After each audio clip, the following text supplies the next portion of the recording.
Hai semua, pernahkah terbayang infrastruktur jalan tol melintasi laut bisa terbangun tegak karena ada jasa bambu di dalamnya? Itulah yang terjadi pada ruas tol Semarang menuju Demak di Provinsi Jawa Tengah. Tol Semarang-Demak mulai dibangun 2021 lalu dan kini masih berlangsung. Tol sepanjang 26,95 km tersebut ditarget beroperasi pada 2025. Selain untuk mempercepat lalu lintas, tol tersebut juga berfungsi sebagai tanggul laut. Tol tersebut sebagai salah satu solusi adanya rob dan banjir yang selalu mengancam daerah pesisir utara Jawa tersebut.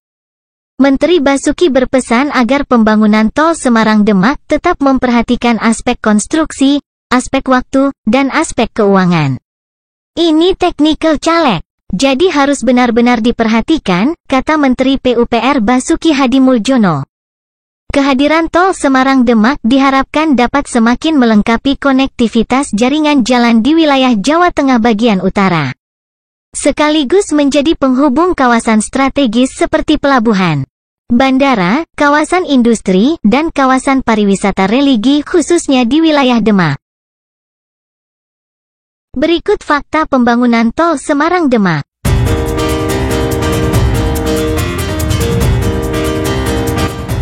1. Tol Semarang-Demak memiliki panjang 26,95 km yang dibangun dalam dua seksi. 2. Pembiayaan melalui skema kerja sama badan usaha dengan pemerintah, KPBU. 3. Pembangunan jalan tol Semarang-Demak dikerjakan oleh pemegang konsesi yang terdiri dari 3 konsorsium yakni PT Pembangunan Perumahan Semarang-Demak, Wijaya Karya dan M3 Badan Usaha Swasta.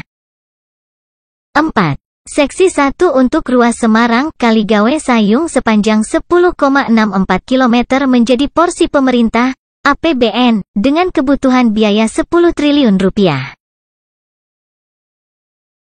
5. Untuk seksi 1 telah dilaksanakan kontrak dengan paket pekerjaan peninggian jembatan Kaligawe, dan pekerjaan tanggul laut dan jalan utama, jembatan Kalibabon, serta res area, kolam retensi, dan rumah pompa. 6. Tol Semarang-Demak terintegrasi tanggul laut dengan struktur timbunan di atas laut diperkuat dengan matras bambu setebal 13 lapis.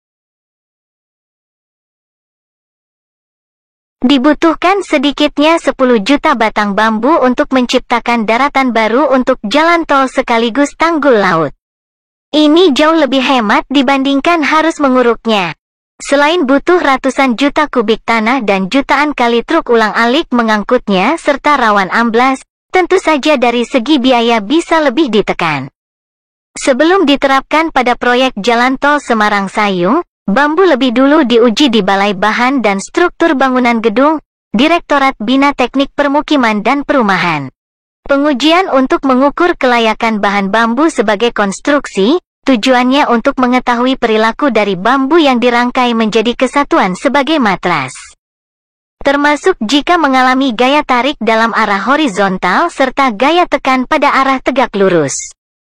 Bila nantinya telah terbentuk fisik bangunannya, jalan tol selebar 50 meter dari total lebar 150 meter akan tampak seperti sebuah segitiga yang terpotong di atasnya. Sebagai sebuah tanggul laut, diharapkan dapat efektif mengamankan Semarang dari rob Saban Laut Pasang. Ini juga akan membuat lahan di selatan jalan tol bisa kembali produktif. Terima kasih telah menonton.